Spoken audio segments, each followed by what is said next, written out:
জাতীয়ভাবে দুইজন আমাদের মন্ত্রী ছিলেন, 1 টাকার কোন দুর্নীতি আমাদের পিছনে খুঁজে পায় নাই। আমাদের সংগ্রাম হলো চাঁদাবাজির বিরুদ্ধে আমাদের সংগ্রাম, লুটেরার বিরুদ্ধে আমাদের সংগ্রাম, সমস্ত অন্যায় অত্যাচারের বিরুদ্ধে আমাদের সংগ্রাম। এই দীর্ঘ সংগ্রামে ছাত্র জীবন থেকে দুইজন নেতা জনাব জয়নাল আবদিন এবং ফখরুল ইসলাম এই সিলেটে রাজনীতি করে আসছেন। দুইজনের বিরুদ্ধে কেউ কথা বলতে পারে নাই, কিন্তু আজকে ভুয়া সাংবাদিকতার নাম নিয়ে আমাদের দুইজন নেতার চরিত্র হরণ করা হয়েছে। আমরা গত 3-4 দিন আগে জেলা প্রশাসক দেখেছেন আমাদের, আমরা পরিষ্কার বলে দিয়েছি সিলেটের ঐতিহ্য সাদা পাথর যারা লুট করেছে এই লুটেরাদের খুঁজে বের করতে হবে। সেখানে পুলিশ প্রশাসন কি করেছে, বিজিবি ক্যাম্প রয়েছে সেখানে।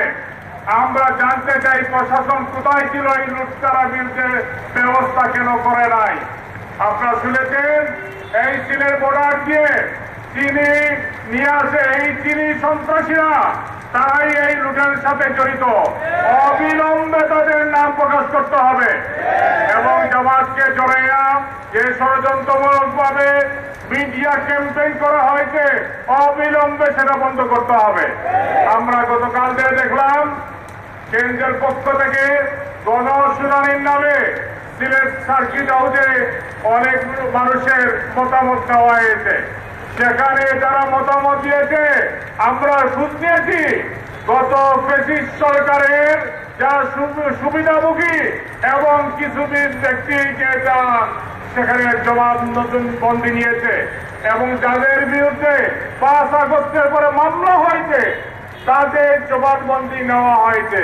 আমরা ধিক্কার জানাই, আমরা স্বচ্ছ নিরপেক্ষ তদন্ত চাই। আমরা এই তদন্ত যদি হয় জামাতের বিরুদ্ধে 1 টাকার কোন দুর্নীতির প্রমাণ কেউ দিতে পারবে না ইনশাআল্লাহ।